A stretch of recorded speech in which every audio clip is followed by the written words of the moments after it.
जय जय श्री सीताराम। श्री रामचरितमानस सुंदर कांड। कल हमने पढ़ा दोहा संख्या 40 में विभीषण चरण पकड़कर रावण से बार बार कहता है कि मेरा दुलार रखिए और श्री राम जी को सीता जी को दे दीजिए।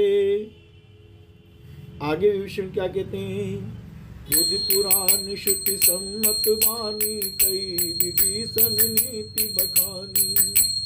सुनत दसानन उठार साई कल तो निकट मृत्यु अब आईया। विभीषण ने पंडितों, पुराणों और वेदों द्वारा सम्मत अनुमोदित वाणी से नीति बखान कर कही और उसे सुनते ही रावण क्रोधित होकर उठा और बोला कि रे दुष्ट, अब मृत्यु तेरे निकट आ गई है। जियसी सदा सठ मोर जियावा, रिपुकर पथ मूड तो ही भावा। कस न कलवत को जग माई, कुछ बल जाहि जिता में नाई। ममपुर बस तप किन पर प्रीति, सठ बेलो जाई ते नहीं कहो नीति।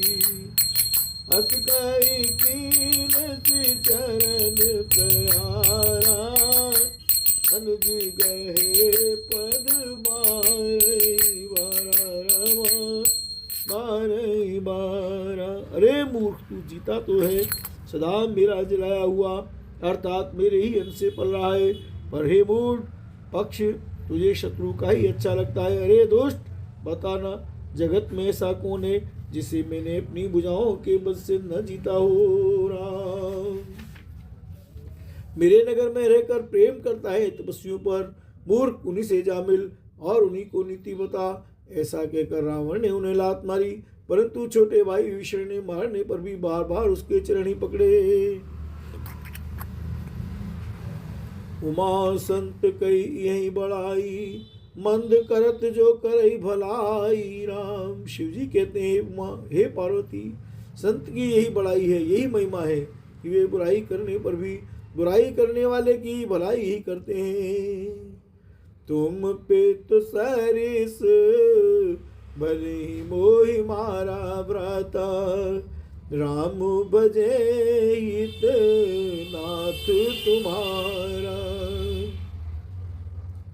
विभीषण जी ने कहा, आप मेरे पिता के समान हैं, मुझे मारा सो तो अच्छा ही किया, परंतु हे नाथ, आपका भला श्री राम जी को भजने में ही है। सचिव संग लय नभ पथ गयऊ, सब सुनाई कहतु अस भयऊ। इतना कहकर विभीषण अपने मंत्रियों को साथ लेकर आकाश मार्ग में गए और सबको सुनाकर वे ऐसा कहने लगे। राम सत्य संकल्प प्रभु, सभा काल बस तोर। मैं रघुबीर शरण अब, जाऊं देव जन खोर।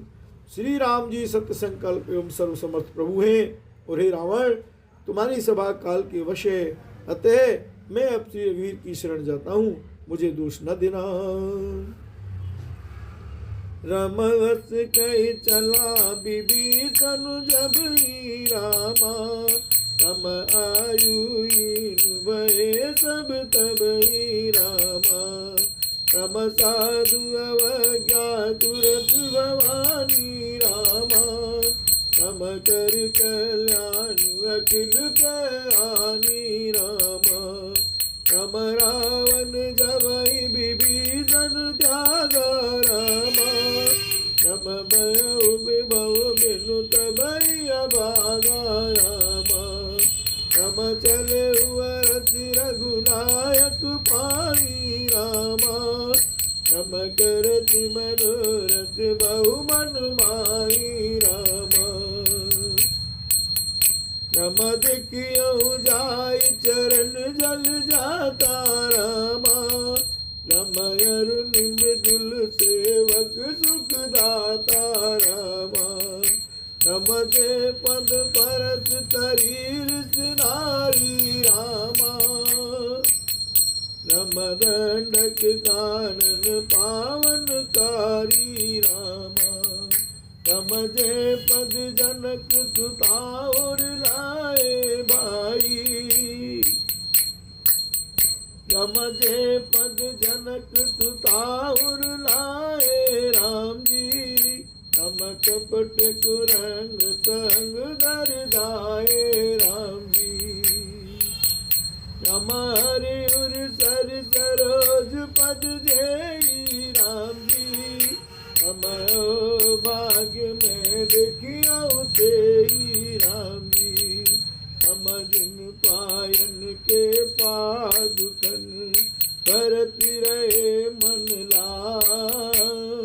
ते पद आज बिलोकियो इन नैनन अब जाय लखन सिया राम जय जय राम। ऐसा कहकर विभीषण जी जो ही चले त्यों ही सब राक्षस आयुहीन हो गए, उनकी मृत्यु निश्चित हो गई। शिव जी कहते हैं भवानी, साधु का अपमान तुरंत ही संपूर्ण कल्याण की हानि कर देता है, संपूर्ण कल्याण का नाश कर देता है। रावण ने जिस क्षण विभीषण को त्यागा उसी क्षण वह भागा, ऐश्वर्य से हीन हो गया, वैभव से हीन हो गया। विभीषण जी हर्षित होकर मन में अनेकों मनोरथ करते हुए श्रवनाथ जी के पास चले। क्या मनोरथ करते हैं? वे सोचते जाते थे, मैं जाकर भगवान के कोमल और लाल वर्ण के सुंदर चरण कमलों के दर्शन करूंगा, जो सेवकों को सुख देने वाले हैं, जिन चरणों का स्पर्श पाकर ऋषि पत्नी अहिल्या तर गई, और जो दंडक वन को पवित्र करने वाले हैं, जिन चरणों को जानकी जी ने हृदय में धारण कर रखा है, जो कपट मृग के साथ पृथ्वी पर उसे पकड़ने को दौड़े थे, और जो चरण कमल साक्षात शिव जी के हृदय रूपी सरोवर में विराजते हैं। मेरा हो भाग्य कि मैं उन्हीं को आज देखूंगा। जिन चरणों की पादुकाओं में भरत जी ने अपना मन लगा रखा है, आहा, आज मैं उन्हीं चरणों को अभी जाकर इन नेत्रों से देखूंगा। बोलो वत्सल भगवान की जय। जय जय श्री सीताराम।